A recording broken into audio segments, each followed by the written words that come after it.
ବଲାଙ୍ଗୀର ସହରରେ ଶୀତଳ ଷଷ୍ଠୀ ଉତ୍ସବ ପାଳନ ହେବାକୁ ଯାଉଛି। ସେହି ପରିପ୍ରେକ୍ଷୀରେ ଆମେ ବଲାଙ୍ଗୀର ସହରର ଶୀତଳ ଷଷ୍ଠୀ କମିଟିର ମେମ୍ବର୍ସମାନଙ୍କୁ ତାଙ୍କର କର୍ମକର୍ତ୍ତାମାନଙ୍କୁ ଡାକିଥିଲୁ।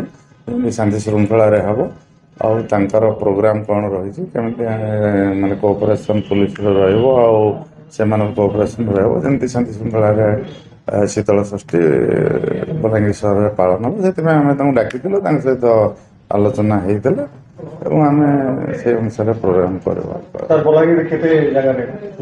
ବଲାଙ୍ଗୀରରେ ବର୍ତ୍ତମାନ ଯାହା ଅଛି, ସେମାନେ 9ଟା କମିଟି ଆସିଥିଲେ। ବାକି ଅନ୍ୟମାନେ କେତେ ପୁରୁଣା କିଏ କିଏ କରୁନାହାନ୍ତି, ରେଲୱେ ଷ୍ଟେସନ୍ କରୁନାହାନ୍ତି, ଆଉ କିଏ କିଏ ନୂଆ କମିଟି ଆସିଛନ୍ତି, ସେ ଅନୁସାରେ ଆମେ ପୁଲିସ ଆରେଞ୍ଜମେଣ୍ଟ କରିବୁ। ଥ୍ୟାଙ୍କ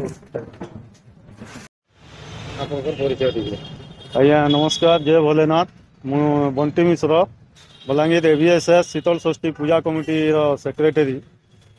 ଆମ ପୁଲିସ ପ୍ରଶାସନ ଦ୍ୱାରା ଆଜି ଡାକିକିରି ଗୋଟେ ମିଟିଂଟେ କରାଯାଇଥିଲା, ଯେନ୍ଥିରେ କି ସବୁ ଶୀତଳ ଷଷ୍ଠୀ ପୂଜା କମିଟି ବଲାଙ୍ଗୀରରେ କେମିତି ହିସାବରେ ସୁରୁଖୁରୁ ହିସାବରେ ହେବା ଆଉ ଯାତ୍ରାକେ କେନ୍ତିକରି ଭଲ କରି କରାଯିବା, ଆଇନ ଶୃଙ୍ଖଳାକେ କେମିତି ବରକରାର କରାଯିବା, ଠିକ୍ ହିସାବରେ ଚାଲବା, ସେଥିର୍ଲାଗି ପୁଲିସ ପ୍ରଶାସନ ଆମକୁ ଡାକିକିରି ଆଜି ମିଟିଂଟେ କରାଯାଇଥିଲା।